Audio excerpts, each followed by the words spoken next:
We are, of course, expecting in this hour the White House's coronavirus task force briefing. We expect it to begin in roughly 15 minutes. At least that's the latest time they've given us. We hope it's going to be informative. Basically, we're looking for the tell it to me straight doc approach. We will be doing our best to dip in and out of these briefings to bring you the most important and relevant moments.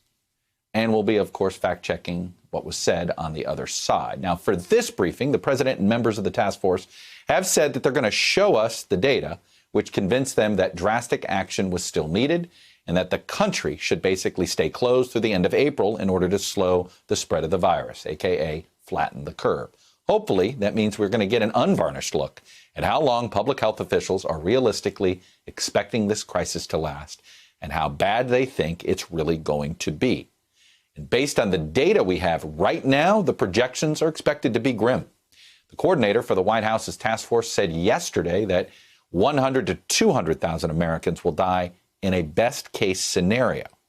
Now, we don't know how exactly they're calculating that figure, but we do know that this is one of the models they trust, as Dr. Birx said to me on Sunday. It comes from the Institute for Health Metrics and Evaluation, which is part of the University of Washington. Now, we showed it to you last week, and it's been updated since then. Their estimate has it in this range. With current restrictions in place, roughly 83,000 Americans will die. The hospital system will still be overrun, and tens of thousands will not get the vital care they need.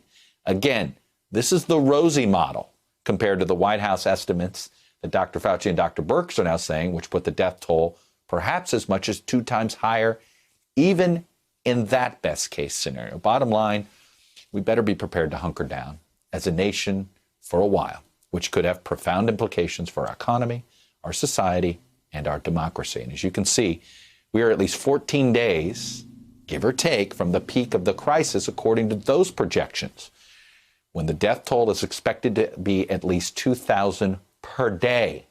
But some states, like Virginia, are still 2 months away from their projected peak, which is good news because it means they've got a better shot to flatten the curve, which saves lives. But it also means residents will have to stay hunkered down longer in that state. And as you can see, the total number of confirmed cases, according to the latest figures from NBC News, continues to rise rapidly across various parts of the country.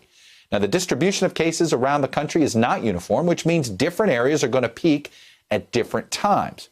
What this all means from a practical standpoint is that we could be dealing with months of closures, months of shutdowns, and months of other restrictions across the country in an attempt to limit the death toll and ease the overall burden on the U.S. hospital system. As you can see, the burden on our health system is just beginning. Meanwhile, the White House task force is now considering new guidelines to recommend members of the public wear masks when they leave their residence, which certainly suggests they believe the virus could be more transmissible than we thought, or more pervasive than we feared, or frankly, the only way they're going to be able to open up this economy even halfway is to do this. And as we prepare for the daunting challenges immediately before us as a nation, I haven't even mentioned Dr. Fauci's prediction that we're likely going to be hit with another wave of this virus when things cool down again in the fall. Hello, YouTubers. If you're watching this, it means you've checked out our channel, so thank you. Now do me a favor, subscribe by clicking on that button down there. Click on any of the videos to watch the latest interviews and highlights from MTP Daily and MSNBC. You can get more Meet the Press content every morning in the First Read newsletter. If you're tired of content that you don't know anything about where it came from, you don't have to have that problem with us.